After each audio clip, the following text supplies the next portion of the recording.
Oh, You heard it. It's 9 o'clock, and welcome to the First 15 Accountability Party.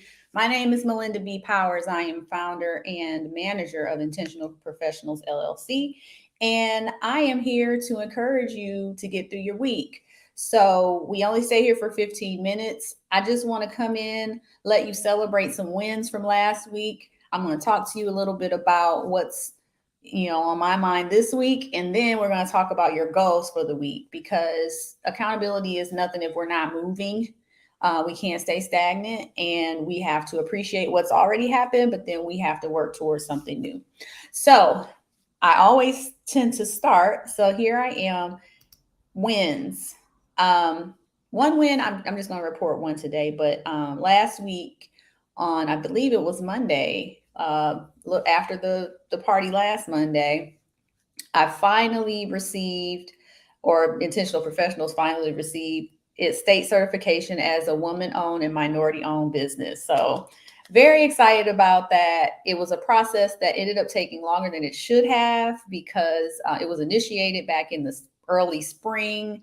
There was an issue with something having to do with how it was structured. So then I had to go to Sunbiz and make an amendment. And for some reason, that particular area of Sunbiz had been moving very slowly. It literally took 2 months for them to change, to swap a name from one thing to another, because they were so backed up. So their backlog was about 2 months.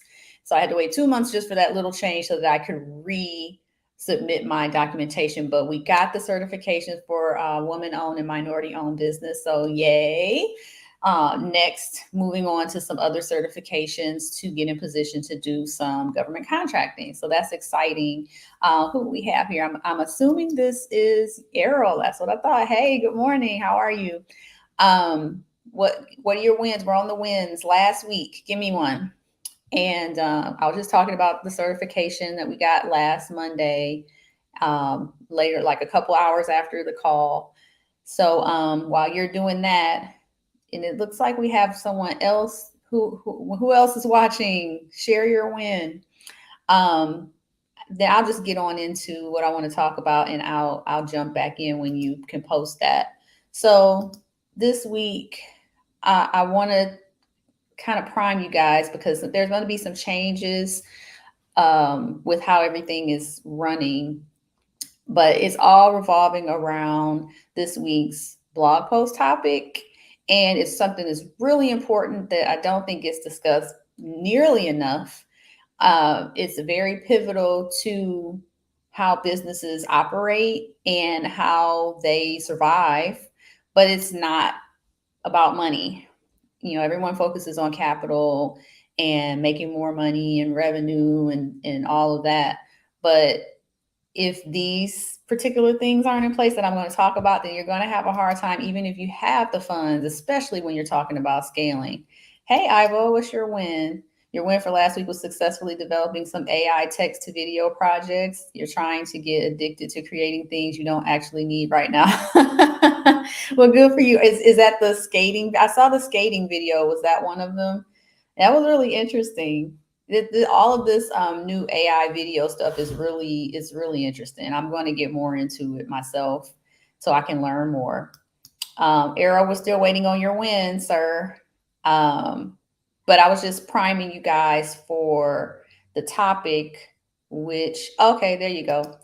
Work with Nemours LJ to push a September project. More to come. Okay, yeah, I've heard a little bit about that. And you said that was one of them. Okay, cool. So I'm just going to transition on in, since you guys have both responded. This week is about handling your business on the blog. And when I'm talking about that, I mean specifically the policies and procedures for your business. If you're an entrepreneur or owner, or even if you're an employee and you own processes and products or services in the company you work for, um, this is for you, because usually smaller businesses and newer businesses don't do this, or they don't finish it. And it's super important, because there comes a point, even though many small businesses don't make it past 5 years, the ones that do are not, they're doing themselves a great disservice, let's say, if they don't address this, because scaling larger becomes much more challenging when you don't have a structure.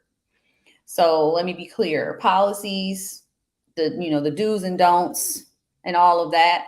It's cool if everyone knows them, but you can't expect everyone to know everything. And when you bring new people in and you're training and things like that, you can't, it's so inconvenient to try to transmit all of that verbally, face to face, one on one, in person. Like, you have to minimize that effort if you're going to scale and be efficient. All of us have worked for companies where you get an employee handbook, you get policies, manual, you have it. Now, do we all read it? Probably not, but it's the business's responsibility to make sure you have access to it.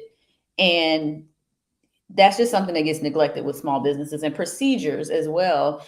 I see a lot of clients struggle because they want to hire, but they don't have anything in place to train. They have no structure for training.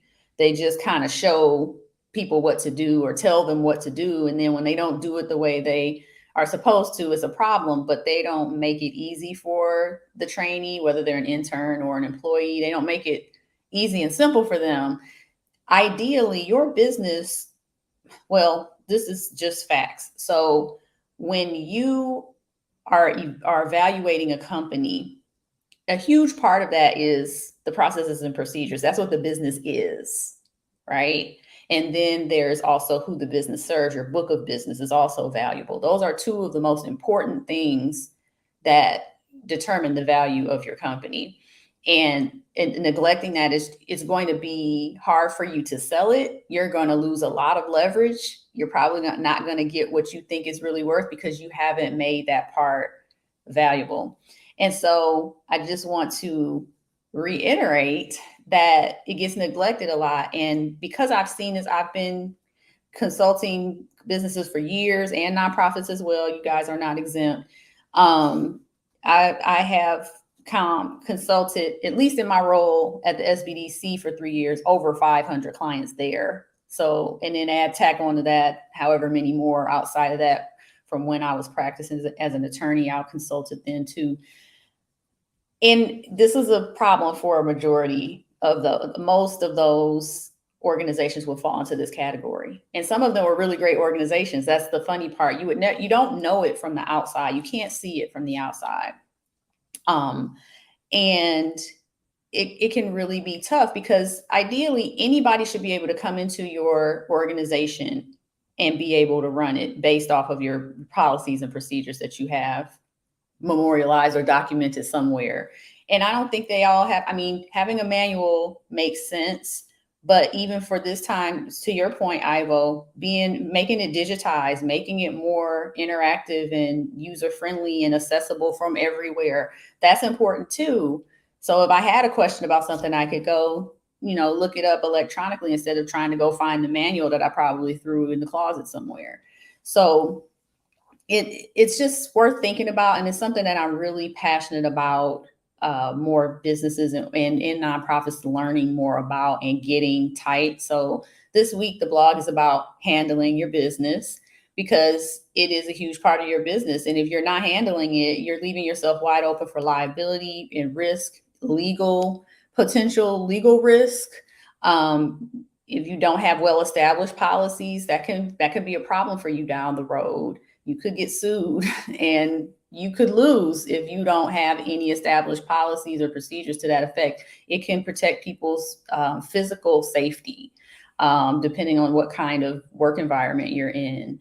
You have to be responsible. And some of this stuff is mandated, I understand, but some of it isn't.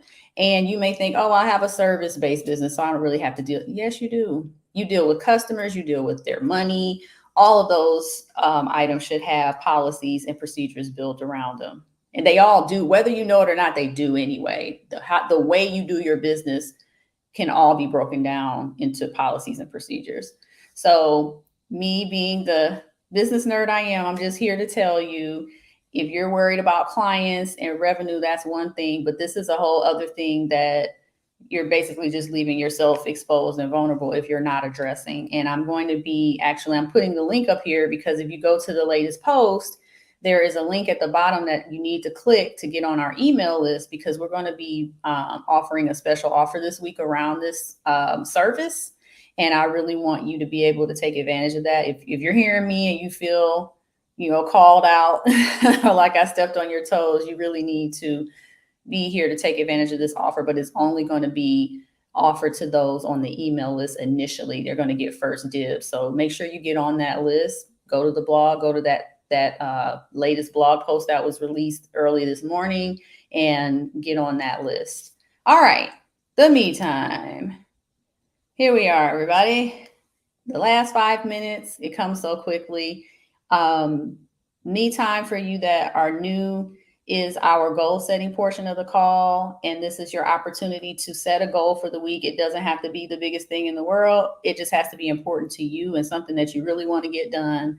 So whatever that is, please feel free to share in the chat.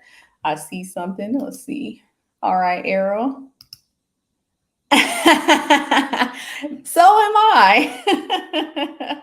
Yeah, Errol's being funny. He's actually going to help me with something, and I really appreciate him because it's something I don't think I could do as one person. And yeah, I usually can DIY my stuff, and this is just a special challenge. So shout out to Errol for being a great classmate and coming to help me with a project that I just can't tackle on my own. Ivo, do you have is she still here? I don't know. She may have had to drop off.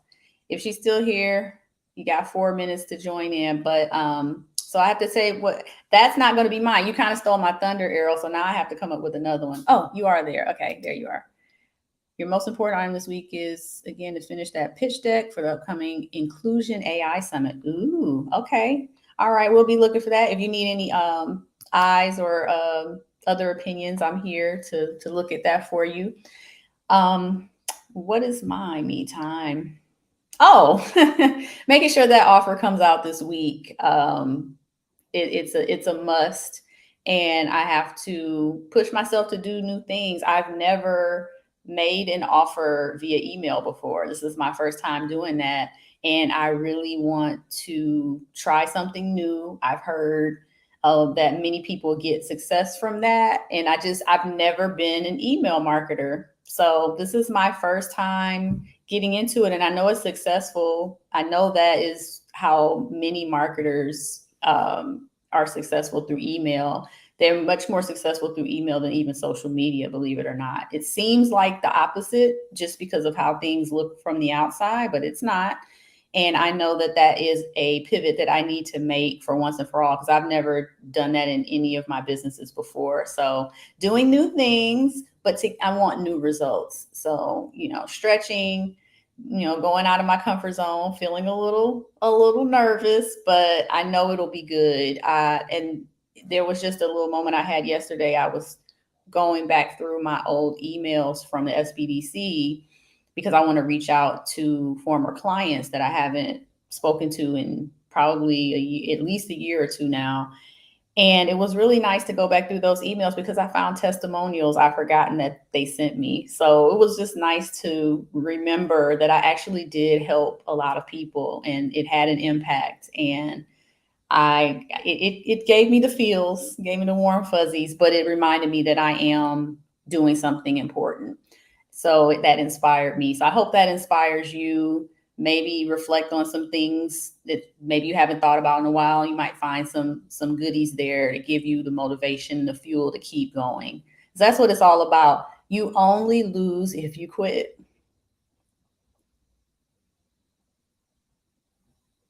Had to leave a little silence for emphasis. You only lose if you quit. You will win if you keep going. You may not win the way you thought you would win. You may have to adjust your plan 11 times, but you will win. If you are determined to win and you don't quit, you will win. So I want to leave you with that. We've just got a minute left. I'm going to just leave it there. I think that's a nice note to end on. Thank you everyone for being here. I love your support and your kindness. It goes a long way and it helps me get through my weeks. And I'm just glad to be here to return the favor. So everyone take care and I'll see you soon. Bye.